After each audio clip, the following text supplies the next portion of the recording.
எல்லாருக்கும் வணக்கங்க. இன்னைக்கு நம்ம யார பத்தி பார்க்க போறோம்னு பார்த்தீங்கன்னாக்கா, புரட்சி தலைவர் எம்.ஜி. ராமச்சந்திரன் அவர்கள பத்தி தான் பார்க்க போறோம். இந்த எம்.ஜி. கார்ட்டூன்னு பார்த்தீங்கன்னா, இயற்பெயர் ம.கோ.இ. ராமச்சந்திரன். அத ஷார்ட்டா தான் நம்ம இங்கிலீஷ்ல எம்ஜிஆர்ன்னு நம்ம சொல்லிட்டு இருக்கோம். அவருடைய தந்தையார் பெயர் பார்த்தீங்கன்னா, மருதூர் கோபால் மேனன். தாயார் பேர் பார்த்தீங்கன்னா, சத்யபாமா. ஆரம்பத்துல அவரால படிக்க முடியாம, கல்வி தொடர முடியாம ரொம்ப கஷ்டத்துல இருந்திருக்காரு.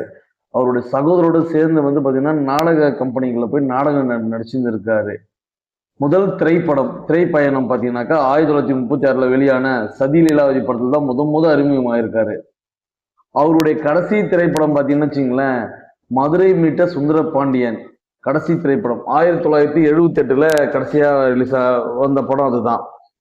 அவருக்கு ராஜகுமாரி என்ற ஒரு திரைப்படம்லாம் நல்ல ஒரு எங்கள் வீட்டு பெண், எங்கள் வீட்டு பிள்ளை, அடிமை பெண், ராஜகுமாரி எல்லாம் பார்த்தீங்கன்னா நல்ல ஒரு வெற்றியை கொடுத்த ஒரு திரைப்படம் அது. இவர் அரசியல் பார்ப்போம். இந்திய தேசிய காங்கிரஸ்ல இருந்த இவர் அதுக்கப்புறம் அண்ணாவுடைய கொள்கையால 1953ல திமுக இணைகிறாரு. 1953ல அறிஞர் அண்ணாவின் கொள்கையால திமுக கட்சியில இணைகிறாரு.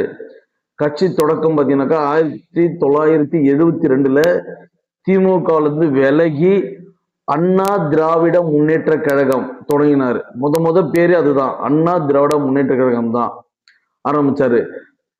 1977ல முதலாக முதலமைச்சராக இருந்தவர் 1987 வரைக்கும் முதலமைச்சராக இருந்திருக்காரு. அவருடைய பிறந்த தினம் இன்னைக்கு. வாய்த்த வயதுல வணங்குறோம். நன்றி, வணக்கம். Syed Ali Darbar YouTube channel.